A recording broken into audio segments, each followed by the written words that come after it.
So if one understands the principle of Krishnate Kila Cheshta, Krishnate Akila Cheshta, Tadarte Kila Cheshta, everything should be done for Krishna's happiness, and everything should be centered on Krishna, then one will become very cautious when he sees that something is being advertised which is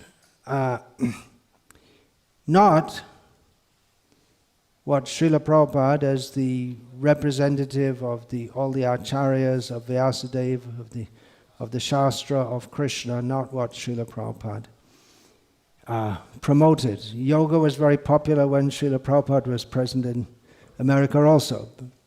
And he spoke on it, and he had the book made from his lectures, The Perfection of Yoga, in which there were lectures on the 6th chapter of Bhagavad Gita. So you'll find one of the chapter titles, Yoga as Rejected by Arjuna. This kind of yoga is rejected by Arjuna. One time devotees proposed in Vrindavan that we can have, there's so many foreign tourists coming, hippies, we can have yoga classes for them to attract them. And Prabhupada said, yeah, very good idea. So what you do, you bring them in, you sit them down, and you give them classes on Bhagavad Gita. You can have a 9-day, I can't remember, 9-day course and 2 sessions each day. And devotees were saying, well, come and have some exercise. And Prabhupada said, no.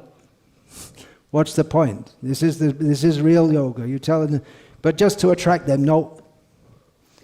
You want to learn yoga from us? This is what we teach.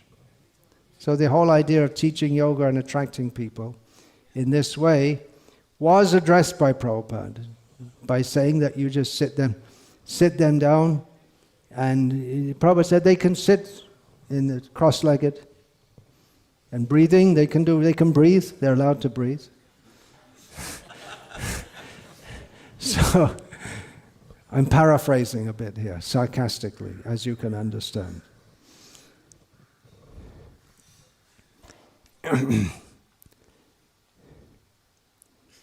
We should be, in our eagerness to spread Krishna consciousness, first of all we should understand what Krishna consciousness is, and then we should not be more